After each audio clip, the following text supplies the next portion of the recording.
I invite everybody to join me in a little exercise. Take your arms and cross them like that. Are they reminiscent of something? The pretzel. Only it wasn't always a pretzel. In the first century, they were called the little arms of Lent. That's how they were identified, little arms of Lent. And they've got a pretty interesting history. Let me share some of that with you. It was, they were called, 15 centuries ago, you would have said Braccia. It's a Latin term for little arms. And it's what the twisted shape of each bracelet is supposed to represent, a pair of arms crossed in prayer.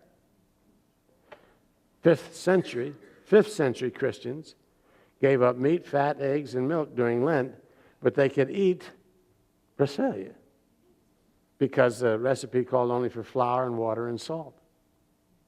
Braccia were baked in Europe for centuries only as a symbolic food. Austrians tied them to the palm branches decorating churches on Palm Sunday.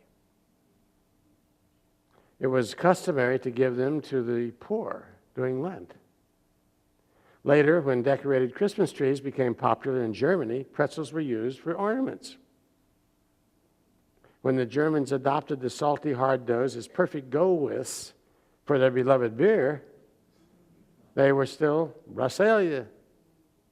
But it came out Pretzel, and then Pretzel, and finally Pretzel. And by the last century, any connection between pretzels and a religious observance was all but forgotten, and they were being enjoyed as delightful secular snacks. Enjoy your Braccia, enjoy your secular snack. You may take now and eat. Well, that does it. Brings us again here, doing our, might call it spiritual best, to wrap our minds and our hearts around the transformational promise of this mystical Christian tradition we call Lent. Let's dedicate this morning to sharing some ideas about the tradition and the practices of Lent and see if we can't get a little further down the road of understanding how helpful understanding its promise can be to our spiritual awakening. Let's begin by giving our inquiry into the Lenten mystery what you might call the Joe Friday touch. Remember him? Yeah. Just the facts, ma'am. Just the facts. Let's try some facts. The word Lent comes from the Anglo-Saxon word for spring, which is derived from a verb meaning to lengthen.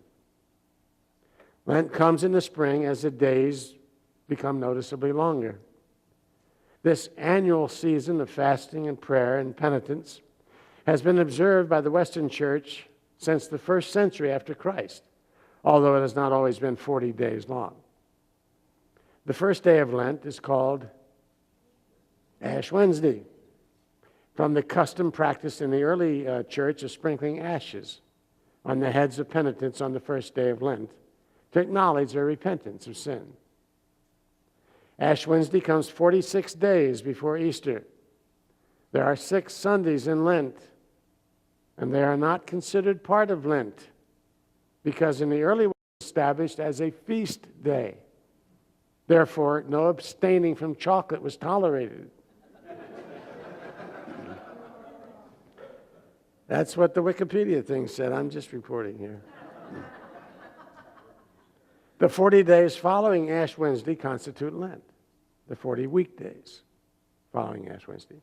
The 5th Sunday in Lent is known as Passion Sunday because it marks the beginning of Passion Tide, the last 2 weeks of Lent. These 2 weeks specifically commemorate the passions of Jesus or his experiences following the Last Supper. The last week of Lent is called Holy Week. It includes Palm Sunday, Maundy Thursdays, and Good Friday. And that's not Monday, Thursday, it's Maundy, M-A-U-N-D-Y. Palm Sunday, the Sunday before Easter, is traditionally celebrated as the day his followers laid palm leaves in his way as he rode a donkey into Jerusalem.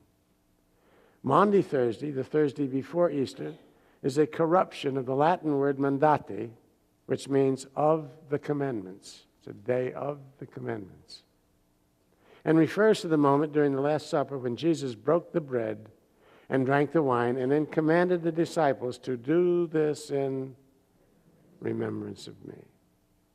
His commandment. Today, many Christian religions celebrate Maundy Thursday to commemorate his invitation to experience the grace of the communion. We do that here on Good Friday evening service.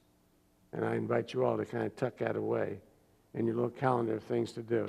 It's one of the most memorable services we do here all year.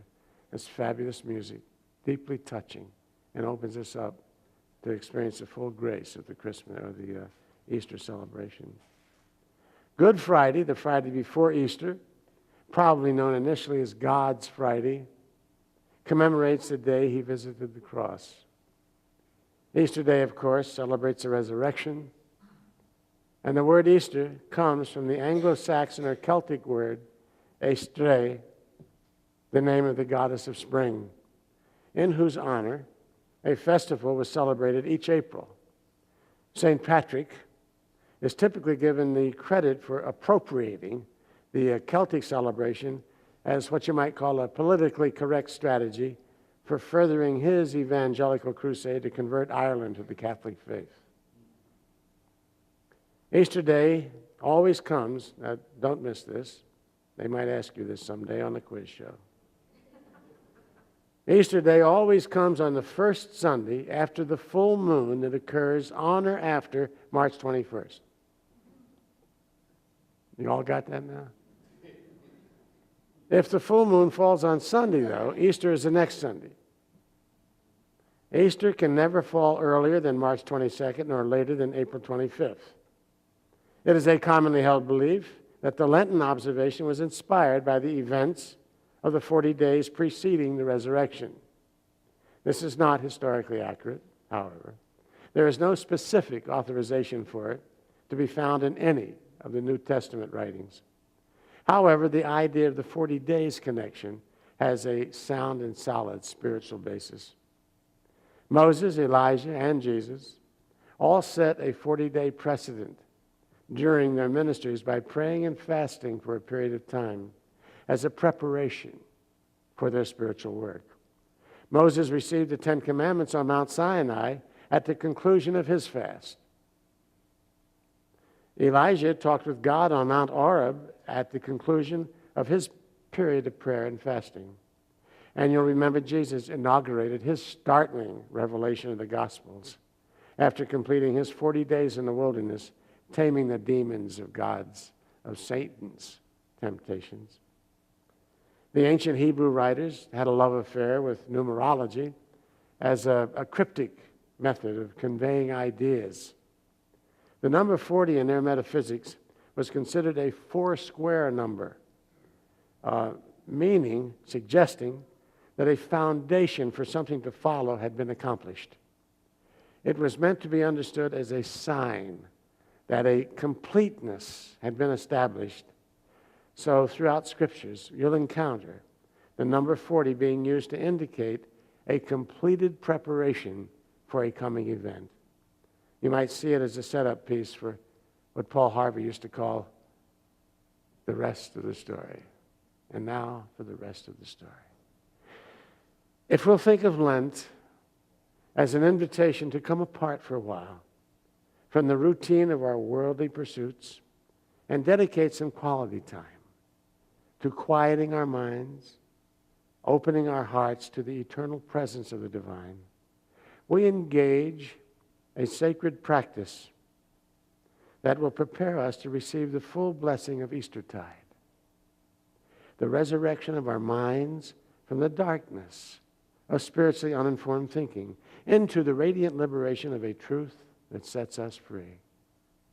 Lenten can be using our creativity in the service of all that is noble and nurturing to the sacred gifts we share in common. This planet, this blessed community, the breath, this heartbeat, this life. Thank you for blessing mine. Love you guys.